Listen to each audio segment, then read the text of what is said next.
Prescott back, deep out to the left. It's intercepted at the 30-yard line. Dallas has turned it over twice today for 6 points. It's unacceptable, guys. Put me in a position to go win the game, and I wasn't able to do that. 94 yards. This game is over, and so is the Cowboys season.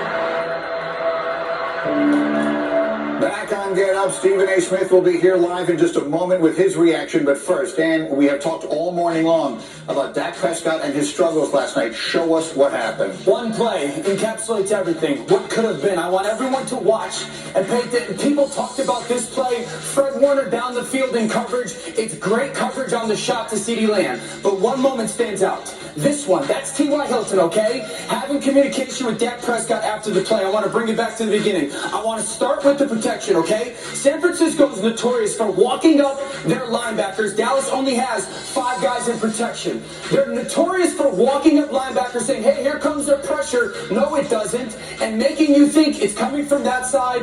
That guy's the actual blitzer. Whenever you have a body language guy like this, like, don't look at me, don't look at me, don't look at me, that's the blitz pressure. Now, Dallas seems to be unprepared because what they're going to do is they're going to take their center, left guard, and left tackle. They're going to push him to the left, and then this free guy is going to be the rusher. What Dallas should have done with their protection was be ready for the moment, take the left guard all the way over, push, and then they take one of these 2 hot guys knowing you don't actually are pressure from that area and tell T.Y. Hilton to be the hot. Now, I want everybody at home to really pay attention. You do not need to be a football savant. I want you guys to be a part of this touchscreen.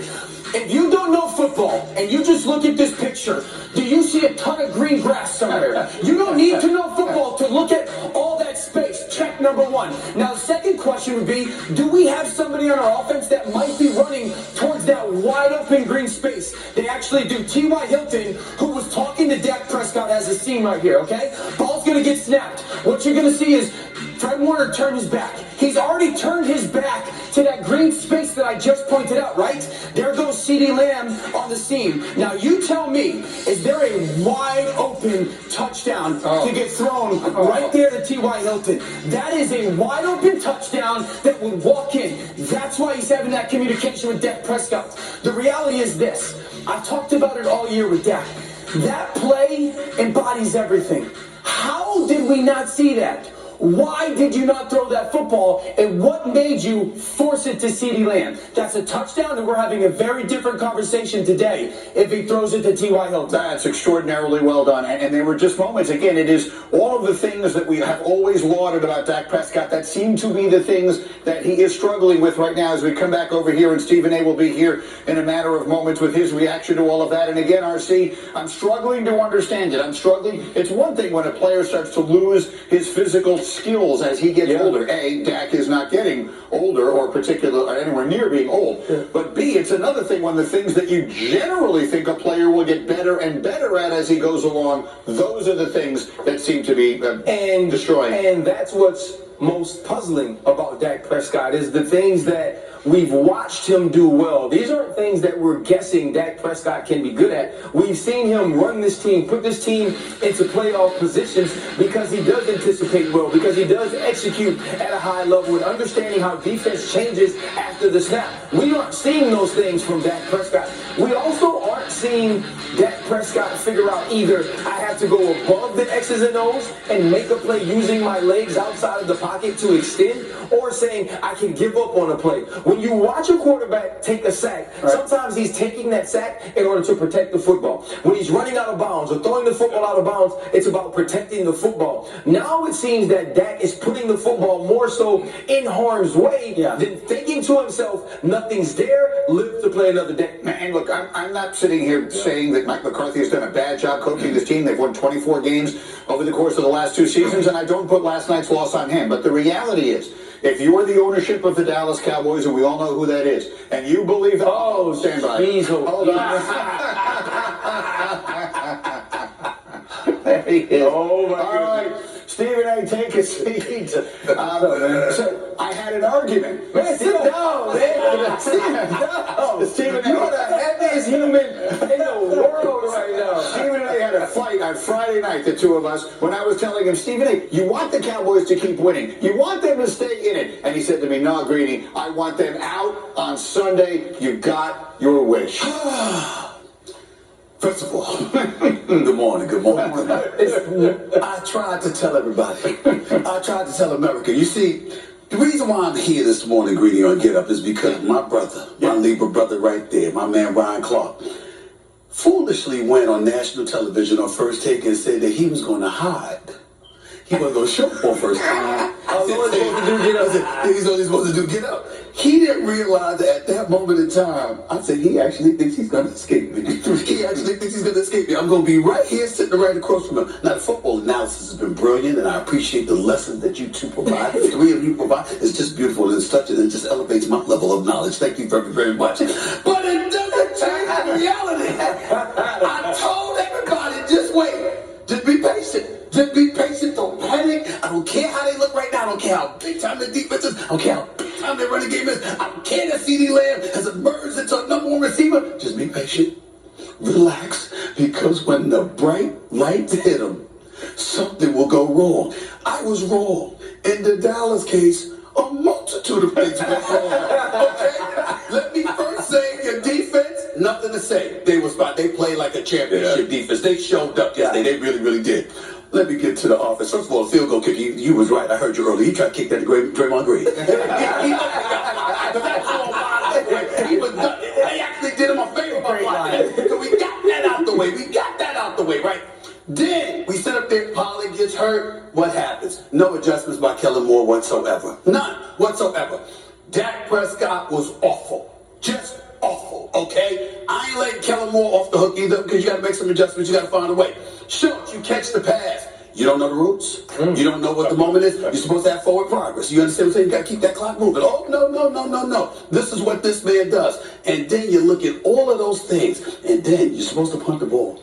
And you waste about 35 seconds. I mean, you just can't make that. This is after last year, not being able to get off a snap in the last 13, 14 seconds. Now, mind you, a week later, we saw Patrick Mahomes drive them down the field goal range. In 13 seconds. I mean, you can't make it up. You can't make it up. Now, my Libra brother, Jerry Jones, said he was sick. I don't wish sickness upon my brother, Jerry Jones. I'm very, very sad for him. But I did warn him. I warned all of y'all. And here we are. Just like I told y'all we would be. But since you have waited until the Super Bowl, it's better for you to just get an opportunity to continue to talk about the Dallas Cowboys all the way into the Super Bowl in the brightest light. That depends on how you look at it. You have a valid point. I do get that because it would be good for First Take and all of that other stuff. But I have a life outside of First Take. Okay. And running into Cowboy fans everywhere. Listen, it's even in my book where I say 3 things would survive if a nuclear bomb dropped. Rats, roaches, and a Cowboys fan. They're everywhere. I don't know why, but it's true. Yeah. And so to see them today, and I got names. Yeah. I got Denzel Washington, can't find it. Jamie Foxx, call me for everything else. Can't find Jamie Foxx, hide it. AI, hide it. I mean, everything. Charlamagne the God. He might not do the Breakfast Club tomorrow. I mean, I don't know what's going on right now. They're all suffering. And this makes me feel so special. So special. Stephen A. Straight Shooter in stores and everywhere you get books right now, doing unbelievably well. Okay, here's the other thing, and I can vouch for this, because we do the NBA Finals together. We're walking through NBA arenas during the Finals, and the fans are yelling Cowboy stuff at him in San Francisco while they're playing in the NBA Finals. If Jerry Jones were to call you, because we all know how you guys are friends. He'll call me eventually. And he said, should I make a significant change? So silly, bro. Significant change. Like the coach. Yeah. What would you tell him? I'd say yes. I think he's telling the truth when he says Mike McCarthy will survive. I did not believe that Mike McCarthy would remain the head coach if they lost that game to Tampa on Monday night. I declared that he would be fired, and I meant it, okay? But after he won that game, in the fashion that he won that game, to go there yesterday, I think if you're Jerry Jones today, you're looking more at Kellen Moore than you are looking at Mike McCarthy. And you're looking at that defense. But here's where it gets tricky. The Sean Payton angle, we're not going to go there because we know he'll want control, and you ain't getting that playing coaching under Jerry Jones. Quinn with the job that he did with that defense yesterday, you know he wants to be a head coach again. You know he's in line to be a head coach. You got him with D'Amico Ryans. I mean, if you're talking about these guys being in a position to become a head coach, how do you talk about D'Amico and you're not talking about Quinn with the job that Quinn did yesterday? Eventually, you're going to find some, even though in this day and age, y'all have taught me it's really about offensive coordinators that get some of these jobs. The reality is that, again, if you're an elite defensive coach and you give yourself a chance and you're talking about this brother D'Amico over here that gets an opportunity, how do you ignore Quinn with the job that Quinn has done? It's about leadership. That's right. It ain't about being a coordinator, offense, defense, or whatever. Right. It's about the big picture and leadership, and that's what that position's about. For what it's worth, when there were 8 teams left, 7 of the 8 of the coaches came from the offensive side of the ball for whatever it's worth. Sean McDermott was the only one left. So, now what happens? Who's the Super Bowl going to be? Obviously, Stephen A's got 2 hours to go. Well, listen, I'm going to roll with Philly. I'm going to roll with Philly right now because of the way Jalen Hurts. You see, here's the reality, and this is what Dak is going to have to live with, and this is what Dallas Cowboy fans, in fairness, should force him to live with. You got outplayed by a rookie third-string quarterback who was the last pick in the draft. That's the bottom line. Again, I was listening to y'all earlier before I drove in.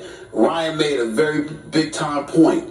You are going up against that dude. Pollard goes down. You got to know it's your moment and it's your time.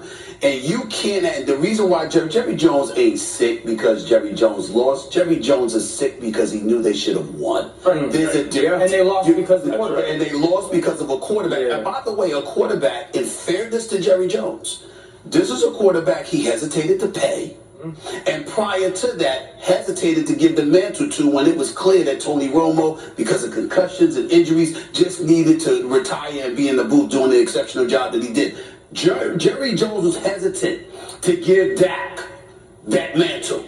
And yesterday, we saw why. Playmaker show up today? Is he ready to go? He showed up. He's very, very shaken. Did you call him last night? No, I just put the video out. He's very shaken, but let me tell you something. Yeah. It ain't nothing compared to what he's got coming at 10 o'clock. In exactly 18 minutes, Stephen A's got to go do his open. Not today. He's your friend. Michael Irvin. I love him dearly, but not from 10 to 10. Awesome. All right, we will see you shortly. All right. First take coming up in 18 minutes. He's got to go tape it and get ready to go. We have more to do here.